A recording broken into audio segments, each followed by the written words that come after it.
Amma ba'd. Ma'asyiral muslimin wal muslimat rahimakumullah. Alhamdulillah pada malam hari ini ya, setelah sekian lama ya saya tidak bisa ke Masjid Aqobah. Ya, terakhir saya masjid ke Aqobah itu mungkin kisaran 3 atau 4 tahun yang lalu ya. Ya, alhamdulillah pada malam hari ini ya biidznillah, walaupun tidak secara fisik ke sana, tapi insya Allah apa yang sekarang malam hari ini kita lakukan tidak mengurangi kekhidmatan kita dalam mengkaji ayat-ayat Allah dan sunnah Rasulullah Sallallahu Alaihi Wasallam. Insya Allah pada malam hari ini kita akan membahas tentang wajibuna nahwa Rasulullah Sallallahu Alaihi Wasallam, kewajiban kita kepada Rasulullah Sallallahu Alaihi Wasallam, atau tugas-tugas kita sebagai seorang Muslim, sebagai umat Nabi Muhammad Sallallahu Alaihi Wasallam kepada nabinya sendiri. Karena kita lihat hari ini umat Islam sedang mengalami krisis. Bukan hanya krisis dalam arti akidah, ya, hingga sampai yang paling sederhana, kalau kita tanya umat Islam, baik anak muda maupun orang dewasanya, siapakah yang mereka teladani? Itu bisa jadi hanya secara tertulis saja, ditulis nama Rasulullah Sallallahu Alaihi Wasallam, tapi pada kenyataannya, pada prakteknya jauh dari peri kehidupan Rasulullah Sallallahu Alaihi Wasallam. Walaupun ketika mereka menulis Rasulullah itu masih lebih baik dibanding mereka-mereka yang secara sadar ketika ditanya siapa yang menjadi model hidup Anda, ada yang menjadikan model hidupnya adalah atlet, pemain sepak bola atau ini dan itu. Ada juga yang menjadikan model hidupnya adalah para artis. Jangan lagi tanya tentang para ulama, apakah mereka kenal atau tidak Imam Syafi'i siapa, Imam Ahmad bin Hanbal siapa, Imam Malik siapa. Atau kita tanya kepada mereka tentang para sahabat Nabi. Mungkin mereka hanya menjawab hanya Abu Bakar, Umar, Utsman, dan Ali, yang memang sudah standar dikenal, diketahui oleh umat Islam. Ya, tapi kalau kita tanya kepada mereka tentang nama artis, nama apa namanya atlet atau apa, ya umumnya mereka tahu. Ya. Oleh karena itu jamaah sekalian rahimani wa rahimakumullah, inilah jadi antara alasan atau titik urgensinya kita membahas apa yang mesti kita lakukan kepada ya sebagai umat Rasulullah kepada Rasulullah Sallallahu Alaihi Wasallam. Ya, yang pertama kita kenal dulu tentang akhlak Rasulullah Sallallahu Alaihi Wasallam. Ya, di antara alasan kenapa seorang Muslim mesti mempersembahkan yang terbaik untuk nabinya Sallallahu Alaihi Wasallam, karena akhlak Rasulullah Sallallahu Alaihi Wasallam itu yang paling mulia, dengan kemuliaan yang disaksikan, yang diakui oleh Allah Subhanahu Wa Taala. Bukan kemuliaan, bukan keluhuran budi pekerti yang diakui oleh manusia. Kalau diakui oleh manusia, maka manusia pilihan manusia, ya, dengan manusia pilihan Allah tentu levelnya beda. Kita sering begitu bangga ketika mengetahui Rasulullah Sallallahu Alaihi Wasallam diletakkan nomor 1 di antara 100 manusia berpengaruh di dunia, yang ditulis oleh orang Barat bernama Michael Hart. Ya, kita cukup berbangga atas hal itu.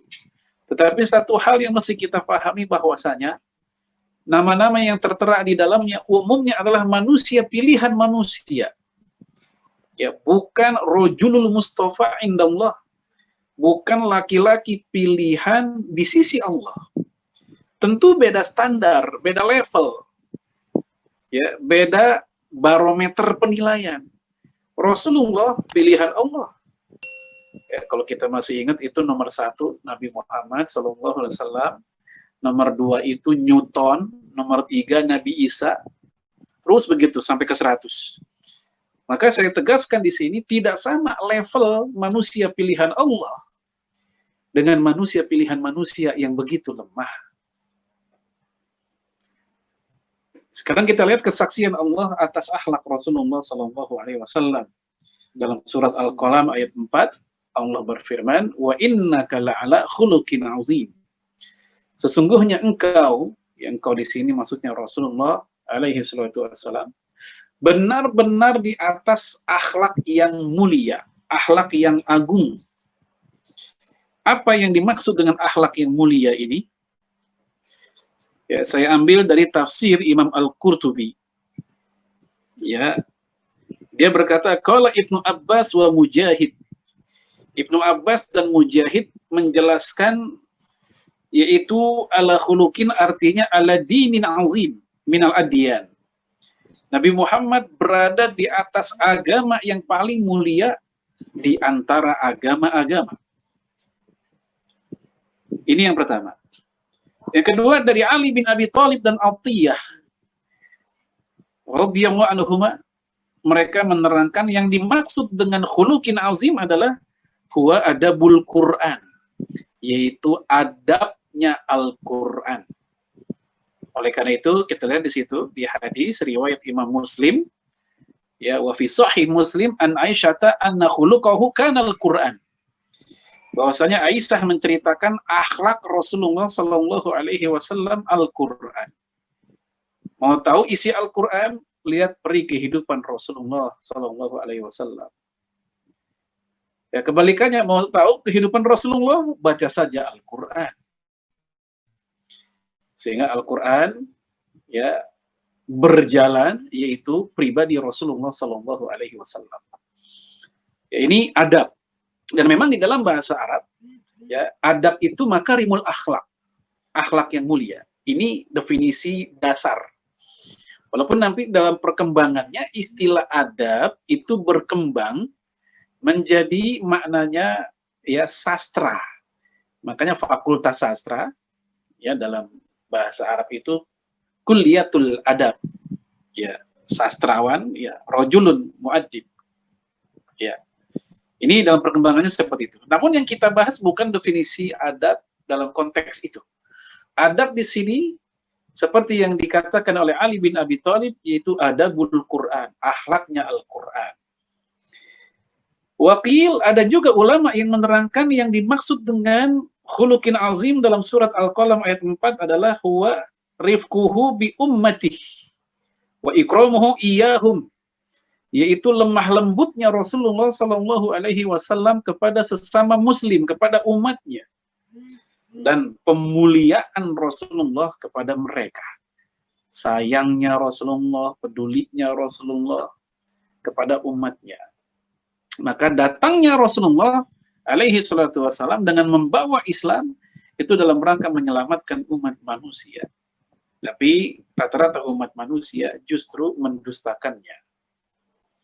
Taib, ini akhlak yang paling mulia. Nah, sekarang kita ambil contoh. Ya, ini kan secara normatif Allah menerangkan ini akhlak yang paling mulia, yang paling agung. Ya, kita ambil contoh sekarang akhlak Rasulullah Sallallahu Alaihi Wasallam. Dan akhlak mulia itu nggak selalu lemah lembut. Jujur juga akhlak mulia. Ya, jujur itu akhlak mulia. Lemah lembut akhlak mulia. Tegas pada situasi, waktu dan tuntutannya itu juga akhlak mulia. Ya, jangan sampai kita mempersempit makna akhlak mulia hanya identik dengan lemah lembut. Ya, kasih sayang juga akhlak mulia. Ya, tegas kepada ya orang yang memang layak untuk ditegaskan, itu juga akhlak mulia. Ya, jangan dianggap akhlak mulia itu sekali lagi hanya dibatasi oleh sekedar senyum, sopan santun dan sapa misalnya. Itu hanyalah bagian dari konfigurasi yang bernama ya khuluqin azim. Baik. Ketika Rasulullah Shallallahu Alaihi Wasallam berdakwah di Bani Thaqif, nama daerahnya Taif, ya kurang lebih hampir 200 km dari Mekah ya. Dan Taif itu termasuk daerah subur, ya sejuk. Nah, ketika Rasulullah mendakwahkan Islam di sana, beliau diusir. ditimpuk ya dengan batu, tumitnya berdarah, kepalanya berdarah, dan sahabat yang menemaninya yaitu Zaid bin Harithah pun juga mengalaminya. Nah, ketika Rasulullah Shallallahu Alaihi Wasallam menghindar ya dari mara bahaya ya pengusiran dari orang-orang Bani Thaqif, Rasul pun berlindung di kebun kurma. Maka datanglah malaikat penjaga gunung yang menawarkan untuk ya menghukum orang-orang Bani Thaqif itu, ya orang Taif, dengan mengangkat gunung atau bukit dan ditiban kepada mereka. Apa kira-kira reaksi Rasulullah Sallallahu Alaihi Wasallam? Apakah Rasul menerimanya? Tidak. Rasulullah Alaihi Wasallam menolak tawaran itu. Karena Rasulullah berpikir jauh ke depan. Walaupun hari ini mereka orang-orang Taif, Bani Thaqif menolak dakwah Islam, ya, tapi kata Rasul, dari tulang sulbi mereka akan lahir ya anak cucu yang akan menjadi pembela Islam. Jadi Rasulullah melihat jauh ke depan. Enggak hanya emosi saat itu. Kalau Rasul mau bisa saja, yaudah deh hancurkan saja, tiban aja, matiin aja semua. Ternyata tidak. Rasulullah melihat ke depan. Sebab kalau ini dimatikan semuanya, selesai sudah kisah Bani Thaqif. Nah, ternyata apa yang Rasul prediksikan itu benar. Di dalam sejarah, khususnya di perang Yarmuk, orang-orang Taif kemudian nanti menjadi ya pahlawan Islam di perang Yarmuk. Jadi itulah, kita kalau benci sama orang itu jangan terlalu. Bisa jadi orang yang hari ini sangat kita tidak suka, sangat kita benci, justru anaknya jadi menantu kita. Ya, orang yang hari ini membenci Rasulullah, di belakang hari justru menjadi ya pembela Rasulullah Sallallahu Alaihi Wasallam. Nah, ini contoh akhlak Rasulullah kepada mereka. Dan Rasul pun mendoakan mereka dengan doa Allahumma hdi qaumi fa innahum la ya'lamun. Ya Allah, berikanlah hidayah kepada kaumku karena mereka tidak tahu. Ini akhlak Rasul. Atau contoh yang lain ketika Rasulullah Sallallahu Alaihi Wasallam pulang pagi, ini bukan kemalaman pulangnya kepagian. Ini. Sampai di rumah, Rasulullah Alaihi Wasallam ingin sarapan pagi. Ya, dia pun bertanya kepada Aisyah, ya Aisyah, hal indaki ta'am? Wahai Aisyah, apakah ada makanan? Aisyah menjawab, ma'indi ta'am, tidak ada makanan. Ini dialog ini ada dalam kitab Sahih Muslim. Ma'indi ta'am, tidak ada makanan. Ya, Rasulullah yang tadinya ingin sarapan tidak jadi karena nggak ada makanan. Nah, Rasulullah tidak marah. Rasulullah tidak menyalahkan istrinya, suami pulang, bukan kopi, roti, atau apa. Tidak. Rasul berkata, fa inni shaim. Ya sudah, kalau gitu saya berpuasa. Rasulullah berpuasa. Sehingga jamaah sekalian, dari kisah ini kita bisa mendapatkan beberapa pelajaran. Baik pelajaran akhlak dan pelajaran fikih. Untuk pelajaran akhlaknya adalah pertama, Rasulullah alaihi salatu wassalam ya bukanlah pribadi yang lembek, bukan pribadi suami yang lembek, yang dikit-dikit ingin dilayani, kalau tidak dilayani langsung keluar amarah dan kata-kata cerai satu, talak satu. Tidak. Rasul tidak marah. Rasul katakan, ya sudah kalau gitu saya berpuasa. Iya.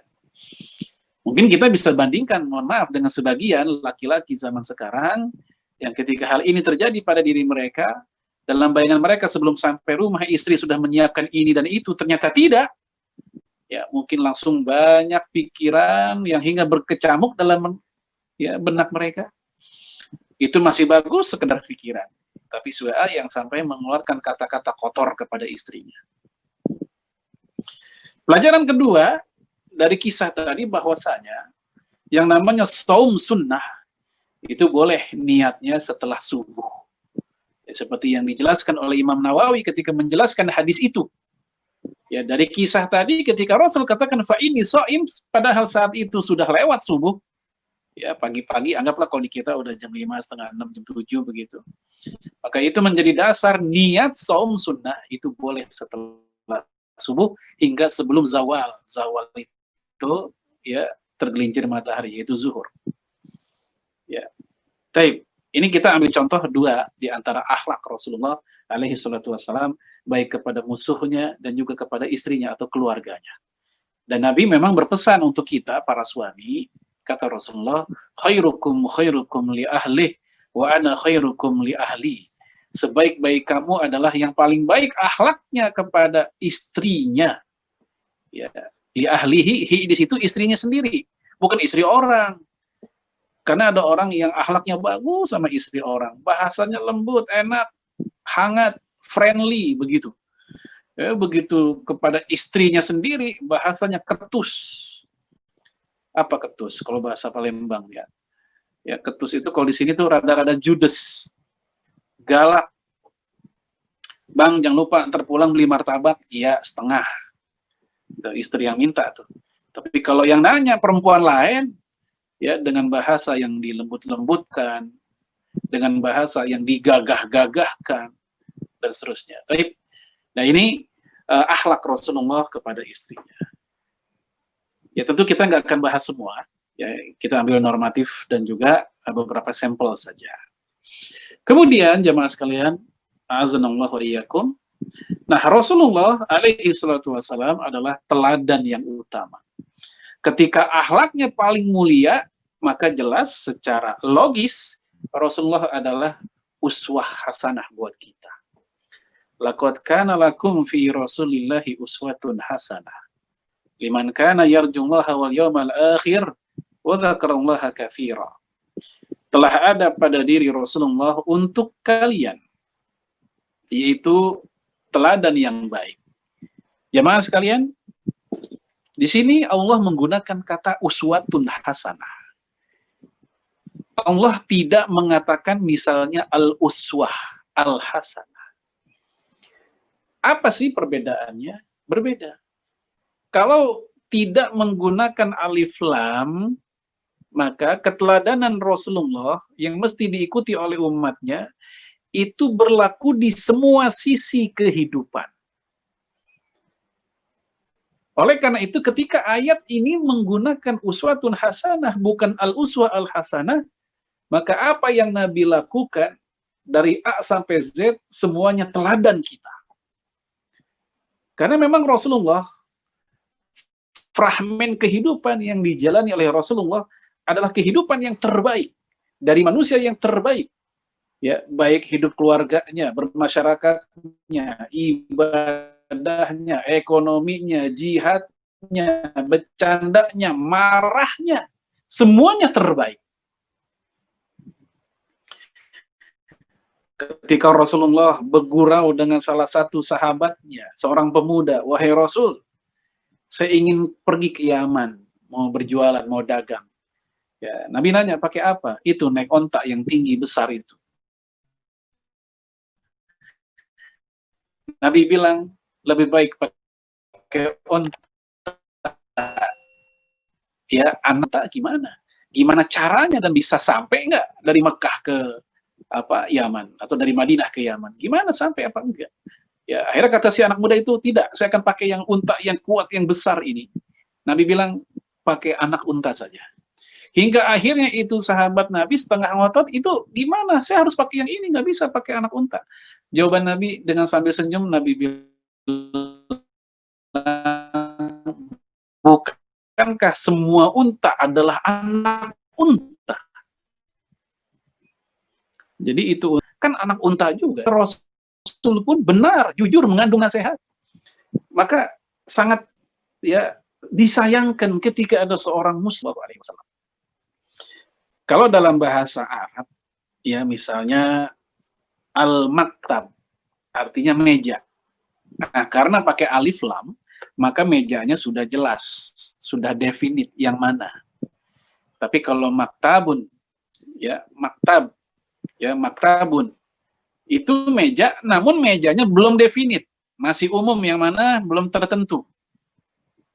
Ya, sama seperti the man dengan a man.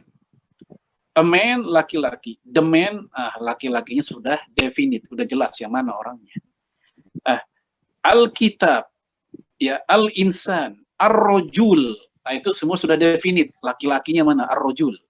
Tapi kalau rajulun, laki-laki, itu masih umum, yang mana kita belum tahu. Masih umum semuanya. Nah, ketika menggunakan uswatun hasanah juga demikian. Kenapa ini saya bahas secara detail, jamaah sekalian? Karena ada sebagian umat Islam yang merasa sudah pada puncak mengikuti kehidupan Rasulullah hanya karena faktor masalah penampilan saja. Karena ada orang yang begitu kuat dalam mengikuti sunnah Nabi dalam bab pakaian, dalam bab siwak, dalam bab jenggot, dalam bab yang jibliyah, tampilan sehari-hari Rasul. Tetapi mereka melupakan bagaimana sunnah Rasul dalam bertetangga. Emang dikira tidak ada contoh Rasul dalam bertetangga? Ada. Ya, Nabi mengatakan, laisa bil mu'min man bata syaba'an wa jaruhu ja'i wa huwa ya'lam. Bukan golongan umatku, bukan golongan orang beriman, orang yang tidur di malam hari dalam keadaan nyenyak, kekenyangan, tetangganya kelaparan dia diamkan dan dia tahu tetangganya lapar. Coba. Ini sunnah Nabi dalam hidup bertetangga. Kenapa kok yang bagian itu nggak dilirik, nggak dipelajari, dan nggak diikuti? Ya, dia kira sunnah Nabi hanya sekedar masalah pakaian. Nah, ini penting, jamaah sekalian. Ya, walaupun nanti kalau ada orang yang ngikutin sunnah Nabi dalam bab pakaian, ya kita pun ya mengatakan itu memang bagian dari sunnah, dan insya Allah berpahala. Yang kita koreksi bukan masalah itu. Yang kita koreksi adalah sikap menganaktirikan sunnah-sunnah Nabi yang lain, dia berat sebelah, dan dianggap itulah pada puncaknya pengabdian terhadap sunnah Rasulullah Sallallahu Alaihi Wasallam. Ya, makan 3 jari sunnah, betul, ada hadisnya. Begitu ada yang jatuh nasi atau apa, kita pungut lagi, betul, dalam hadis Sahih Muslim ada. Sebelum kita cuci tangan, kalau makan kita pakai tangan, Nabi bilang dijilat dulu. Iya, betul, ada sunnahnya. Mungkin secara iptek juga ada pembuktian ilmiahnya. Insya Allah kalau kita lakukan ini semua, insya Allah berpahala. Dan kita pun tetap ingin mengikutinya. Namun satu hal ingin saya sampaikan tadi, sunnah Nabi bukan hanya itu. Sunnah Nabi dalam masalah utang piutang, enggak difikirkan. Akad nikahnya pakai cara sunnah, pesta pernikahannya pakai cara barat. Ya, bagaimana sunnah Rasul dalam berjualan, berdagang, ya, dalam menasehati manusia, dalam menghadapi musuh, dalam bernegara, dalam berpolitik, dan seterusnya. Itu sunnah Nabi semuanya ada. Karena lakon kehidupan Rasulullah ada di semua sisi kehidupan manusia. Itulah kenapa disebut uswatun hasanah, bukan al-uswah al-hasanah. Taib. Ya, kita mencoba menelusuri bagaimana pandangan non-muslim di barat kepada Rasulullah Sallallahu Alaihi Wasallam. Kalau pujian Allah kepada Rasul, mungkin kita akan bilang ya wajar, itu Rasulnya ulul azmi, sayyidul anbiya wal mursalin. Ya, kalau kita sodorkan pujian para sahabat, mungkin ada yang bilang ya wajar, para sahabat kan muridnya, wajar memuji. Oke, sekarang kita tunjukkan pujian orang-orang barat yang non-muslim yang munsif. Apa munsif? Objektif. Ya, pembenci selalu ada. Hidup tanpa orang membenci mustahil. Ya, wa kadzalika ja'alna likulli nabiyyin aduwan minal mujrimin. Ya, Allah mengatakan demikian, dan demikianlah untuk seluruh para nabi punya musuh dari kalangan orang berdosa. Itu selalu ada. Tapi kita ingin mencoba ya bagaimana cara pandang orang barat yang objektif itu tentang Rasulullah Sallallahu Alaihi Wasallam. Ya, jamaah bisa lihat di situ. Pertama kita ambil dari ya seorang filsuf Inggris ya, Bernard Shaw. Ya, dia mengatakan dunia ini sangat membutuhkan pemikiran Muhammad alaihi salatu wassalam. Nabi inilah yang meletakkan agamanya senantiasa dalam posisi terhormat dan tinggi. Nah, ini salah satu sunnah juga. Rasulullah itu selalu menghormati risalah yang dia bawa, Islam. Terhormat dan tinggi. Agama yang paling kuat di dalam mencerna seluruh peradaban. Jadi agama yang paling kuat mencerna peradaban artinya dalam beradaptasi dengan kemajuan Islam. Ya, karena Islam ini murunah. Ya, ada bagian-bagian yang murunah. Apa murunah? Fleksibel. Ya, sehingga dalam hadis Imam Tirmidzi dikatakan al-hikmah dhallatul mu'min. Yang namanya hikmah, ilmu itu barang mukmin yang hilang. Dimanapun engkau mendapatkannya, walaupun itu ditemukan oleh non-muslim, itu hakmu.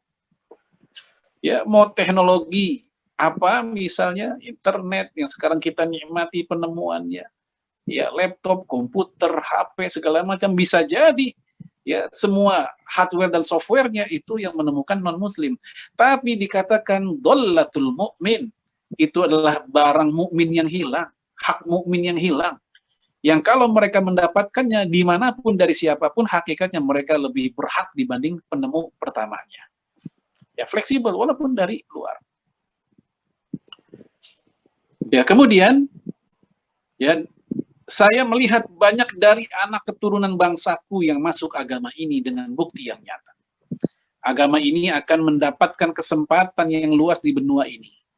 Ya, beliau katakan akan. Sekarang bukan akan lagi, sudah. Ya, karena percepatan pertumbuhan Islam di Eropa itu luar biasa. Ya, bahwa para tokoh agama di abad pertengahan akibat dari kebodohan dan fanatisme ya telah menggambarkan agama Muhammad dengan gambaran yang gelap. Ya, ini di masa-masa abad pertengahan memang mereka membenci.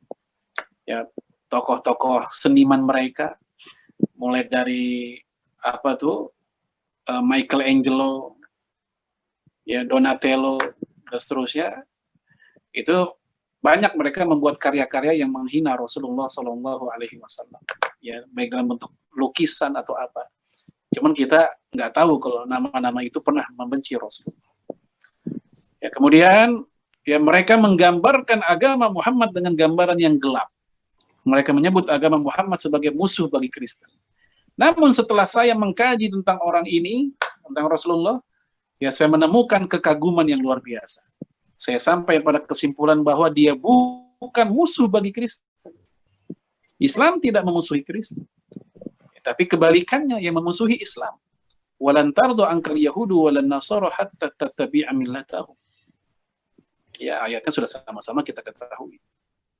Namun sebaliknya harus disebut ya Nabi Muhammad itu penyelamat manusia. Ya, dalam pandangan saya ini bagian yang perlu kita garis bawahi. Ya, sekiranya dia Rasulullah memegang kendali dunia di hari ini, ya jadi dia berandai-andai seandainya Nabi Muhammad sekarang masih hidup, ya pastilah dia bisa menyelesaikan masalah kita yang dapat menjamin perdamaian dan kebahagiaan yang menjadi harapan manusia. Jadi Bapak Ibu bisa bayangkan, seorang non-muslim aja yakin kalau Rasul masih hidup, beres semua kehidupan dunia sekarang. Maka ketika ada muslim yang nggak yakin, itu aneh. Ya, non-muslim aja yakin seandainya Nabi Muhammad masih hidup di zaman ini, dia mampu menyelesaikan permasalahan dunia, umat manusia, dan membawa mereka pada perdamaian dan kebahagiaan. Maka seharusnya umat Islam harus lebih percaya lagi dengan Rasulullah dan ajarannya, alaihi salatu wassalam.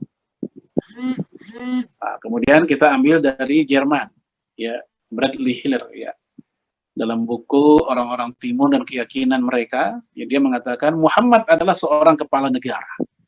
Jadi Rasulullah bukan hanya sebagai seorang nabi dan rasul, sebagai pimpinan agama, bukan hanya itu. Tapi dia sampai dikatakan pimpinan negara.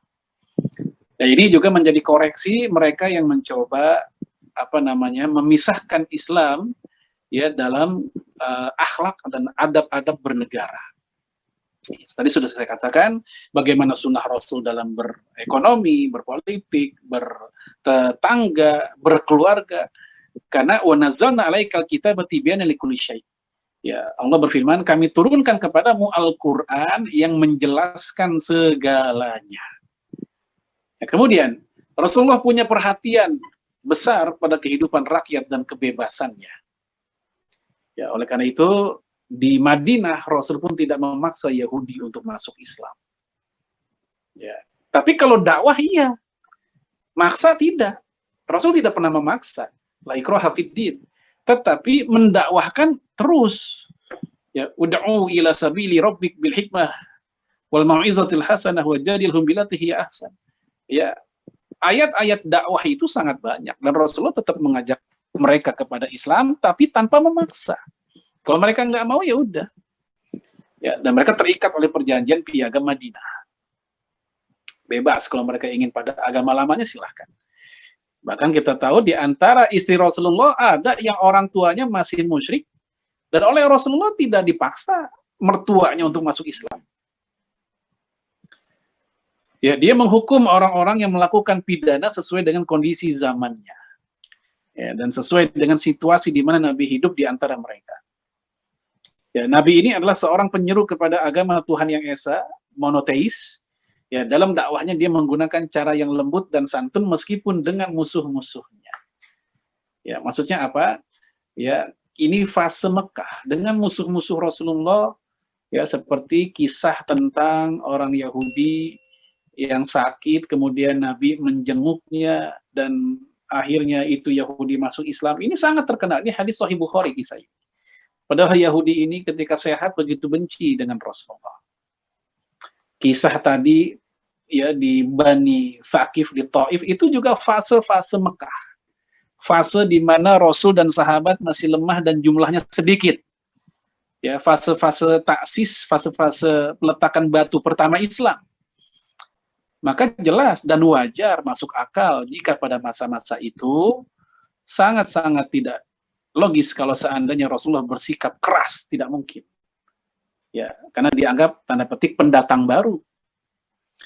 Namun jamaah sekalian, rahimani rahimakumullah, Rasulullah juga menegakkan keadilan. Maka di kalimat selanjutnya kita lihat, pada kepribadiannya ada dua sifat yang paling utama dimiliki oleh jiwa manusia, yaitu keadilan dan kasih sayang. Keadilan.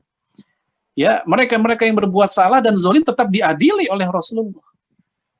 Makanya orang yang pengen dihukum, apapun bentuk hukumannya, mulai dari hukuman mati atau penjara seumur hidup atau apa, pasti disebut dengan sedang diadili di pengadilan. Ya, oleh karena itu akhirnya kita bisa mendapat gambaran pribadi Rasulullah itu ada masa-masa lembut seperti masa-masa beliau ketika di Mekah, dan juga ada masa-masa tegas ketika dia mengadili musuh-musuhnya. Ya, musuh dakwah Islam, ya, contoh misalnya Ka'ab bin Ashraf. Ka'ab bin Ashraf ini Yahudi Madinah dan tokoh dia, yang sejak awal kedatangan Rasulullah ketika hijrah itu senantiasa menampakkan secara vulgar terang-terangan permusuhan. Ya, walaupun perjanjian Madinah sudah ada, tapi dia tetap perilakunya nggak berubah begitu. Pagi, siang, sore mencaci maki Rasul, mencaci maki kaum muslimin, mencaci maki para muslimah. Ya, hingga akhirnya ada seorang mu'allaf Madinah yang masuk Islam, yang dia langsung menawarkan dirinya untuk, mohon maaf, membunuh Ka'ab bin Ashraf, si Yahudi Madinah. Nah, jamaah sekalian, bagaimana sikap Rasul? Menerima atau menolak? Ternyata Rasulullah menerimanya. Akhirnya itu Yahudi pun dibunuh dan dilaporkan ke Rasulullah. Rasul pun membenarkan perbuatan itu. Sehingga dari sini para ulama seperti Imam As-Subki, ya, Imam Ibnu Taimiyah, mereka membuat kitab atau buku, ya, yang bertemakan sama. Ya, Imam Subki bikin buku berjudul Saifullah, ya, Saiful Maslul liman syatamir Rasul. Ya, pedang terhunus bagi mereka yang memaki-maki Rasulullah. Ya. Sementara Ibnu Taimiyah membuat kitab berjudul Sarimul Maslul. Ya, alaman syatamir Rasul, mirip konteks dan judulnya mirip. Ya, isinya pun juga tidak jauh berbeda. Maka ketika seorang manusia mampu memainkan dua instrumen dalam dirinya dan dua-duanya memang Allah anugerahkan dalam jiwa seluruh manusia, itu instrumen lemah lembut di satu sisi dan tegas di sisi lain, itulah insan kamil, manusia sempurna. Tegas selalu, tidak pernah lembut, itu bukan akhlak Rasulullah, itu zalim. Lembut selalu, tidak pernah tegas, itu juga bukan akhlak Rasulullah, itu juga zalim. Karena zalim itu wat'u syai'i ala ghairi maudhi'ihi, meletakkan sesuatu bukan pada tempatnya. Ya, meletakkan sesuatu bukan pada tempatnya itu zalim. Zalim nggak identik dengan kekerasan saja. Ya, lembut tidak pada tempatnya zalim, keras tidak pada tempatnya juga zalim. Nah, inilah Islam mengajarkan at-tawazun, keseimbangan. Kapan mesti lembut, kapan mesti kalem, kapan mesti tegas, peristiwa apa dan bagaimana. Nah, sayangnya hari ini sebagian umat Islam menampilkan gambaran pribadi Rasulullah secara pincang. Mereka berdiri pada titik ekstrim, dua titik ekstrim yang sama-sama tidak menggambarkan secara utuh. Ya, bagi mereka yang bersifat keras, yang mereka gambarkan hanya yang tegas selalu, melupakan sisi-sisi dakwah yang lemah lembut. Ya, bagi mereka yang memang jiwanya lemah lembut, bahkan mungkin relatif layu misalnya, ya mereka pun menggambarkan Rasulullah dengan posisi seperti itu. Seolah-olah Rasulullah tidak pernah tegas. Keduanya sama-sama kita tolak, karena tidak sempurna dalam memahami gambaran sirah Nabi. Ibarat kita main puzzle, Bapak Ibu, ada puzzle, ya bongkar pasang begitu. Yang namanya puzzle, kalau semuanya belum terpasang, baru dipasang sebagian, apalagi baru seperempat saja, tentu kita akan gagal dalam memberikan penilaian perhidupan Rasul kayak apa, atau gambar itu gambar apa. Ya, ada puzzle gambar hewan, anggaplah gambar gajah, baru terpasang kakinya saja. Ya, bagian kakinya saja. Lalu kita ditanya, itu gambar apa? Kita bilang, ya ini mungkin gambar pohon kelapa kali. Kenapa? Karena kita hanya melihat kaki yang tinggi dan panjang. Coba kalau dipasang semua, barulah jelas, oh ternyata itu gambar gajah. Itulah dalam membaca kehidupan Rasulullah dari A sampai Z demikian. Kemudian Dr. Zweimer, orientalis Kanada.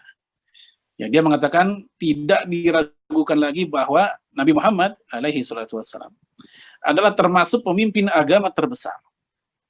Dan insya Allah dia menjadi yang nomor satu. Ya, diperkirakan Islam tahun 2050 nomor satu di dunia insya Allah. Dia bisa melewati Katolik dan Protestan walaupun mereka digabung. Ya, saat ini mereka digabung terbanyak. Itu pun tidak terlalu jauh perbedaannya dengan Islam. Ya, insya Allah. Walaupun tetap kita nggak jamin apakah di Indonesia masih tetap mayoritas. Yang kita bicarakan dunia. Tapi kalau untuk di Indonesia kita nggak tahu. Ya, karena kita lihat ya kalau pakai survei atau sensus lah anggap yang dilakukan oleh tim-tim atau lembaga-lembaga swasta. Ya, jumlah kaum muslimin dari tahun ke tahun di Indonesia itu menurun. Bahkan diperkirakan sekarang ini bukan lagi 80-an%, tapi 75%. Ya, yang kita bicarakan tadi adalah di dunia, fenomena dunia. Untuk Indonesia, semoga ya kita bisa menyadari hal ini supaya kita tetap bisa mempertahankan. Betul, kualitas itu penting, tapi kuantitas juga nggak kalah penting untuk menjaga izzah dan wibawa. Kemudian bisa juga dikatakan bahwa dia adalah seorang reformis, mumpuni, fasih, ya pemberani dan pemikir yang agung. Tidak boleh kita menyebutnya dengan apa yang bertentangan dengan sifat-sifat ini. Al-Quran yang datang bersama Muhammad dan sejarahnya menjadi saksi atas kebenaran klaim ini.